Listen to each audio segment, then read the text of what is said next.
we have had the best budget ever for the maritime industry.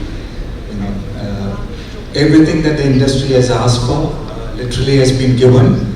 To recap, 25,000 crore, almost 3 billion maritime development fund, a credit note for ship recycling, a revamped financial assistance scheme for shipyards, customs duty exemption for import of parts, components used in shipbuilding, import of ships for recycling also got the exemption for another 10 years.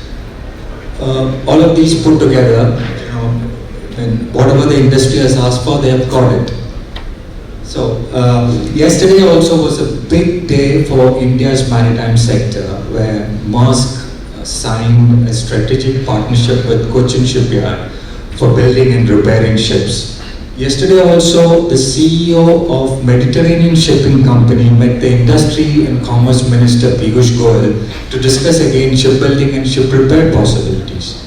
And I understand later this week, a high-level team from CMA CGM is visiting India to discuss the same. The Prime Minister, Mr. Narendra Modi, was in Marseille, the headquarters of CMA CGM, where he explained or informed the owners of CMA CGM about what the government is doing. So all put together, I think we are in a sweet spot. So to take the discussion forward, I just wanted to. There are still some challenges in the sense that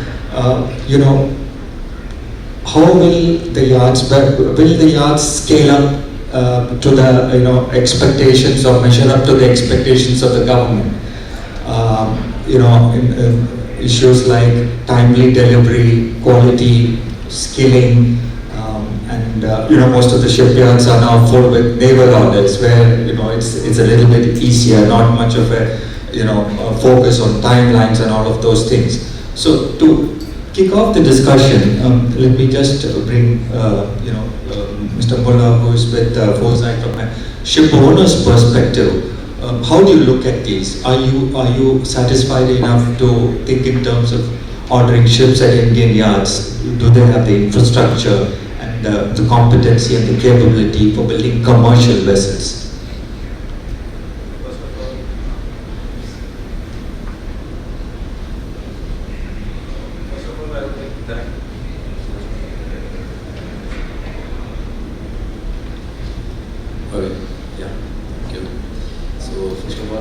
Thank Mani for inviting me to be a panelist. And as you have covered most of the points, but I would like to put a owner's perspective that it is very important, as you rightly said, it is very important when we order a ship that the timeline has to be met. When the ships are being ordered, they are ordered for a certain.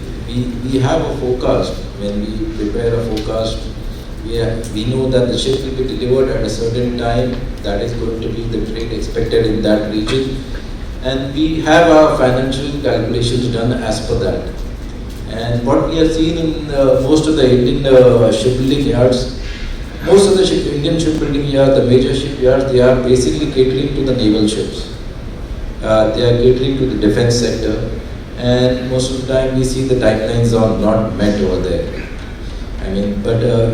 So that culture has to be changed, or that has to be developed, that when a commercial ship is being ordered, the ship has to be delivered in a certain time bound range. Two aspects to it. One is from the owner's side, because all his forecast will automatically change. If I order a ship for a delivery in, let's say, 26, and I get the delivery in 27, the markets can change drastically in that period. So all my calculations, all my forecasts will change. Secondly, we have seen that such long delays automatically has an effect on the cost sheet. Even most of the yards, when the ships are being ordered, they are ordered for a certain price, and such delays actually it's not just good for the owner, as well as it is not good even for shipbuilders, because it's a cost of lending. The cost of lending, it's aggravating because of the delay. Shipbuilding cost is increasing because of these delays. So automatically they will not be economical anymore, because they have done a certain calculation that okay, shipbuilding requires certain capital expenditure, which has to be recovered, let's say within 1.5 years when the ship is going to be delivered. But if you deliver the ship in 2.5 years, your cost of that capital expenditure increases, and then you are not going to be economical anymore. So this is one very important aspect, that when the ship is being ordered, it is delivered in time. And there has been analysis done, I think, by the Ministry of Shipping, and if you can see the Amritkal 2030, one of the analysis done was, though the labor cost is very low in India, but if you compare it with the CGT, it is much higher compared to China, Japan and Korea. I mean, our labor cost is almost 1/3 compared to Japan and Korea, but our CGT cost is almost 2 to 3 times compared to the cost in Japan and Korea. So if we are doing like that, we are not going to be competitive anymore. So this is where something that our shipyards need to look at, how we can reduce that cost. I hope. Right.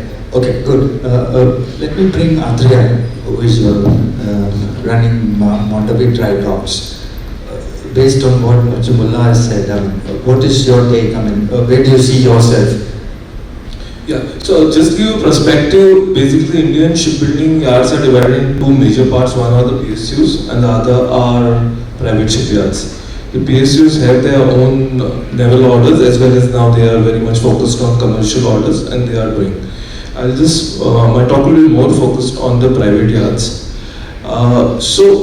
For India, finance has been always a big problem for shipyards. It's always a egg and chicken situation, that whether we get the orders first or the investment is done first. That has been always an issue, and the investment in shipyards have been very low because of the high interest cost that has to be borne by the shipyards, as well as the repayments to be done within 5 to 7 years is just not possible for a shipyard to invest into infrastructure. But still, there are a lot of shipyards who have invested and are delivering vessels. The most of the time, Indian shipyards have to compete with foreign second-hand vessels. That becomes the biggest constraint for Indian shipyards to get orders. If we don't get orders, there is no built-up of experience and thing to show to the owners that we can deliver the vessel. So getting, and secondly, the import duties for even importing a second-hand vessel is almost close to nil. So anybody can just get a vessel which is 10 to 15 years old, which is available at 50% of the price. And we have to build at a much higher cost, where the owners prefer normally shift to a second vessel. I hope the government is coming with a policy which will say that, and they're very seriously talking about that after 2030, whatever vessels are operating on the Indian coast will be Indian built, and without Indian built they won't be allowed. This will give us a foresight that we need to invest into more infra and get our things done. As Mr. Mulla said, the labor cost is high, but overall the cost is very high in terms of our output, because the automated machines and the other things which are done by the Korean yard or the Chinese yards are much better. So we become finally a little bit more expensive. Our costs are more expensive. Just imagine if we didn't have any duty and we could import second-hand cars in 80s and 90s in India, what would have been our automobile industry today? There should be some protection which the government is now planning, which will help us grow and be much better in the years to come. That's all I would. Yeah. So, given them, you are saying that there are still challenges along the way. So I'm saying now the time has started where investments will come in, because all this time there was no investment coming into this sector. Because you had to finally compete with a vessel which was a second-hand vessel, which you could not. in terms of any person trying to give you orders. So now, because of the foresight being shown that after 2030, all will be Indian built vessels, so there will be, and secondly, this 25,000 crores which the government is planning to come with this infrastructure fund for shipbuilding, that will really help us invest more into the shipyard. For example, we ourselves have now trying to expand, and from our present capacity of 6,000 DWT, we are going to a 20,000 DWT sort of a shipyard in the next 3 years' time.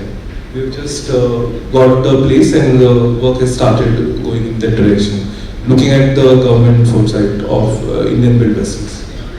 Mr. Mulla, one of the important things that has been mentioned in the budget is the ship recycling credit note scheme, where in order to encourage ship owners who are looking at recycling to come to Indian recycling yards, and they get about 40% of the value of the vessel. Do you think that will encourage ship owners to come more? I mean, it's kind of a circular economy that the government is trying to promote.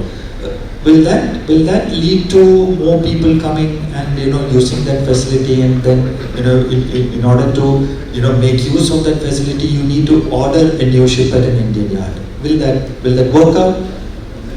See, I would like to answer this question in two parts. One of the conditions which they have placed is scrapping of the vessel.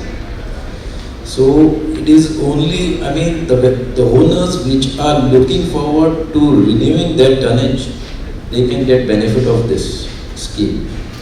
So we really have to look into that, how many of our owners are actually looking to renew their tonnage. What is the average age, and how many vessels or tonnage they are looking at renewal. Because if they are not looking at renewal of their fleet, then they cannot utilize this scheme. Though this scheme, I would say it is a good scheme. It is very enticing that you get 40% benefit of that, and I do hope that some of the owners would like to utilize this scheme, because it is actually, in a way, it has come at a right time, I would say, this scheme.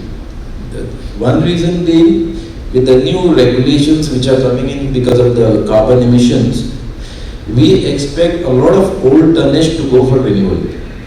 So this scheme is actually going to encourage a lot of owners who has this old tonnage. This scheme will encourage them to go for the renewal. And when they go for this scheme, automatically it is going to add up to the Indian tonnage, because the ships are going to be built in India. So I would say that it is a good scheme and it has come at the right time, but we still have to really look into how many of our owners would like to go for renewal of their tonnage. Mr. Atreya, are Indian yards ready with the infrastructure, or is there a need for more infrastructure? Are you people already having excess capacity, or what is the situation? So right now most of the yards are very busy with the existing orders from the Indian coast and Middle East and a few other places.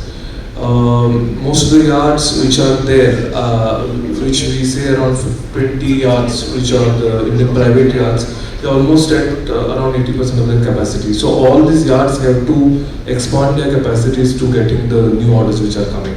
So at the moment, I think last 3 years has been great.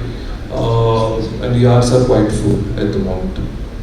How do you look at technology? I mean, that is something that most of the yards globally, they are big time adopting new technologies and all that. How are we placed in that? So at the moment, I will say we are not.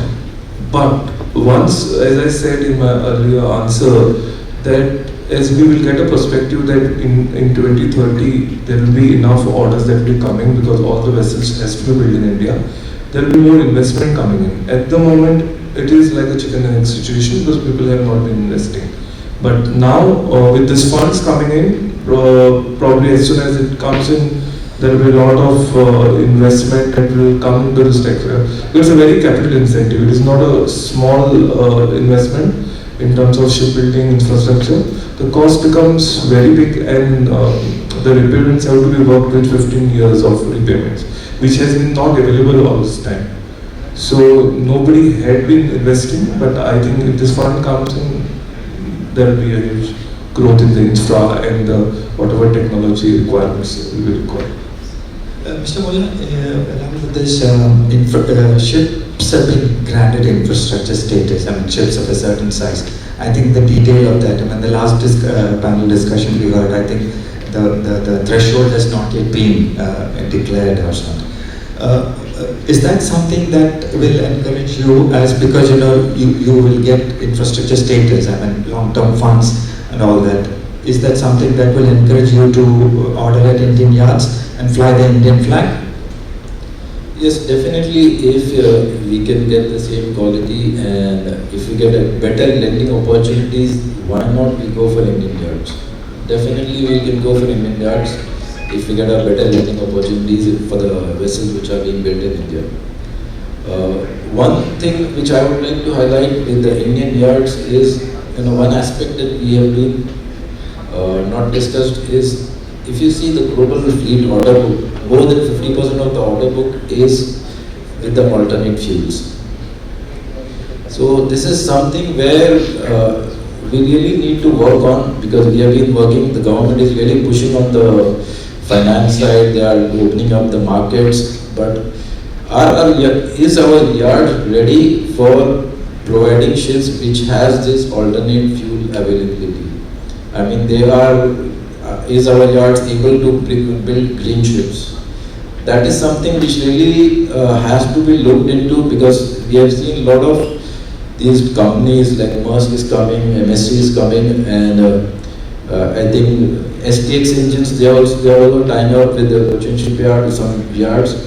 So that technology transfer of green shipping, that is still yet to be seen, how much of that green technology can be transferred to India and how much of it can be shared with the Indian shipyard, so that, because the new order books are definitely going to be with green ships.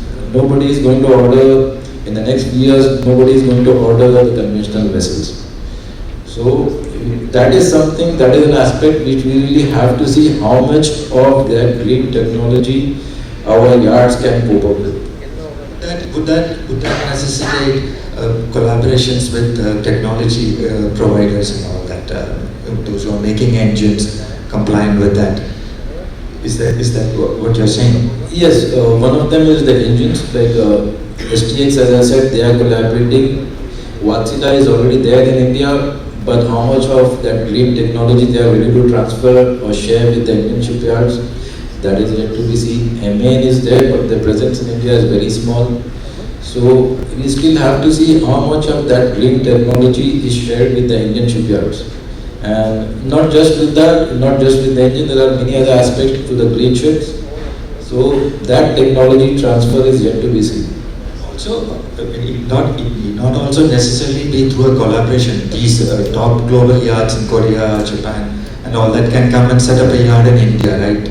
Taking advantage of these incentives, so they can bring in their own technology.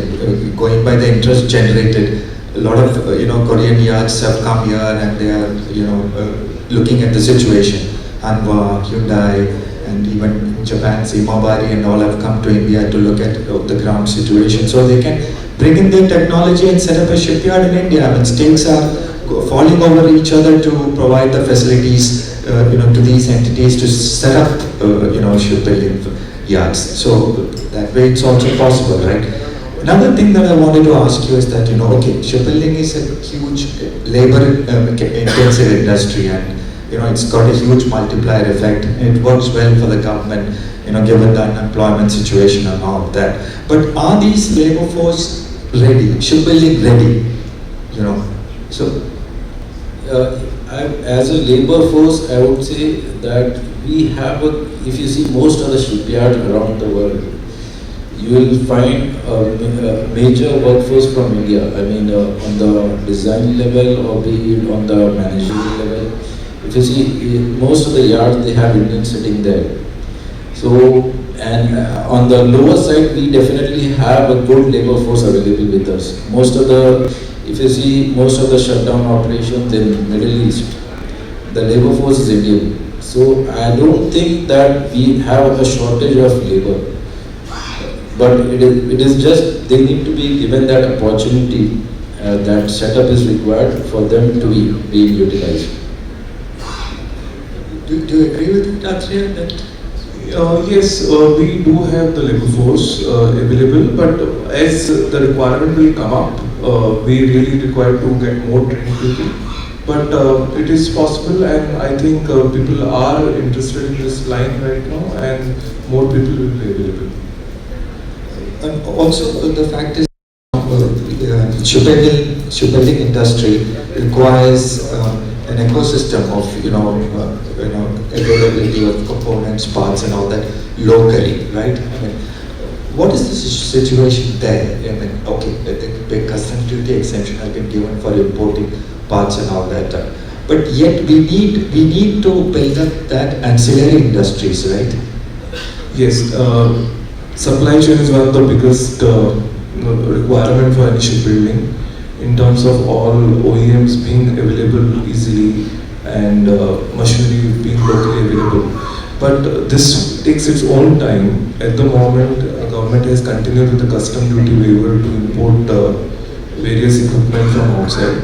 But as well as now, we have been seeing that lot of local small-scale industry as well as lot of companies around India are developing lot of equipment which are required for shipbuilding. So if this continues, then I don't think we'll have an issue, but it is a long term. It is not a thing that just can change within 2 years or 3 years. People have started investing in various equipments which are required for ships. And I would also like to say that regarding green technology, Chorley just delivered few green vessels, hybrid vessels to the European market, which is doing a fantastic job. They have orders for 124 vessels which are hybrid working. Regarding green ships, Indian shipyards are ready because it is finally to fit equipment from OEM, and that's not a big engineering thing to do it. So I think Indian shipyards will be ready for green ship in terms of fitting an ammonia engine or ethanol engine, or even if there is a OEM who can give hydrogen cells which can power green ships. So that's also a point, because all along Indian ships have been building naval vessels and these small niche vessels. What does it take for an Indian yard to scale up to the next level and build, let's say, a very large crude carrier, or for that matter, a container ship or an LNG carrier? So right now, all these years, India has been focused on offshore supply vessels, which the most of the vessels, again I'm talking about the private yards, where vessels were less than 100 meters. But if you go for these bigger vessels, I'll just give a perspective. If I want to build a 1 lakh ton crude carrier or a bulk carrier, and what we are building are say 100-150 meters. If my investment to build vessels which are within 100-120 meters is say around 250 to 300 crores in the shipyard, if I want to build a 1 lakh ton, the investment will go to 3,000 crores. So there is a huge jump for any shipyard to get into investment to build those mega vessels.